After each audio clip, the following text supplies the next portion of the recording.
اللہ اکبر کہتے ہوئے اٹھتا ہے نا امام کہ پہلے پورا اڑی آتا ہے، سب پیچھے بیٹھے ہوئے سجدے میں پڑے رہو بیٹا آرام سے رہا، پھر کپڑے اپڑے صحیح وہی کر کے مائک پہ آ کے بولتا ہے، ایسا ہوتا ہے۔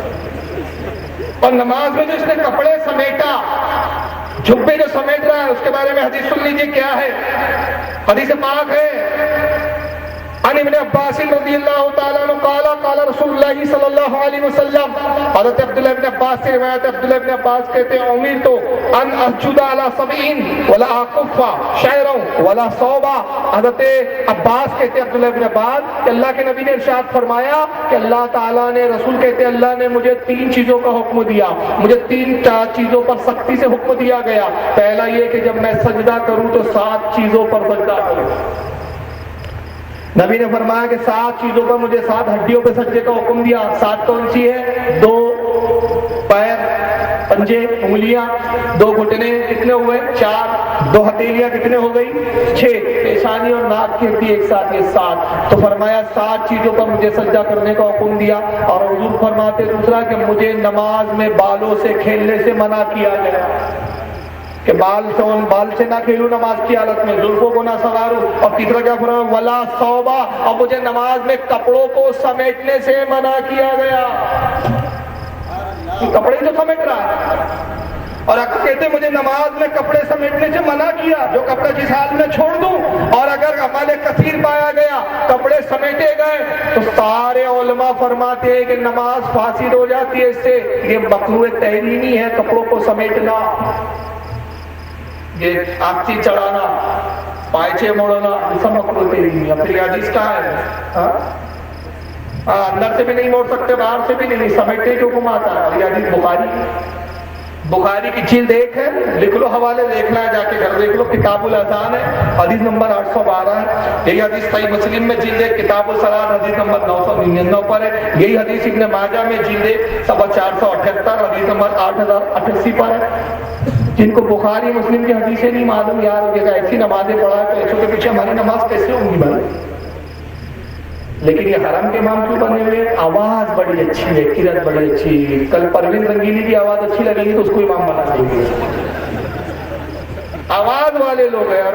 حرم کے مؤذن کو بھی دیکھ لو، بڑی سریلی آواز میں اذان دیتا ہے۔ آئیے ذرا دیکھیے مؤذن، یہ ویڈیو بنا کے خود ہی ڈالا ہے نشریوں نے۔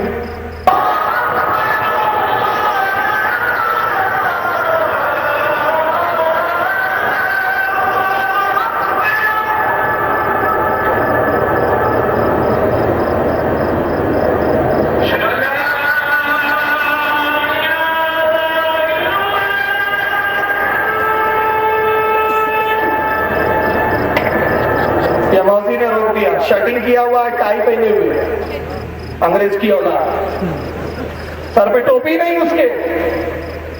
تو یہ کیا مذاق عبادت ہے کہ مذاق ہے یار؟ تو ایسے پھٹیچروں کی اذان کا کیا ہم احترام کریں، ایسوں کا کیا ہم ان کے پیچھے نماز پڑھے؟ اور میرے پاس ابھی وہ بھی ویڈیو ابھی ٹیپ میں بھی آ رہا ہوں، بنگال سے، کلکتہ اور بنگال کے دورے پہ آ رہا ہوں، وہاں ایک نے مجھے ویڈیو جو میں حالت میں پڑ گیا، عربی میں نہیں بنگالی میں نماز پڑھ رہا ہوں،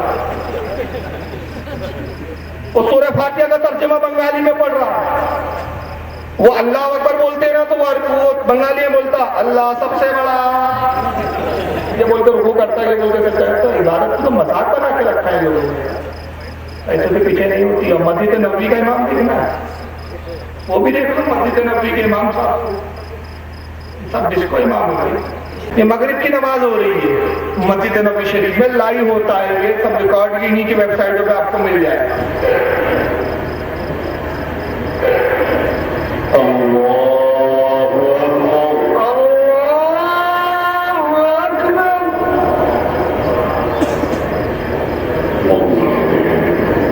نیٹ باندھی اب دیکھیں تماشا، ان کو موبائل آتا ہے، کیا آتا ہے اللہ جانے کیا پرابلم۔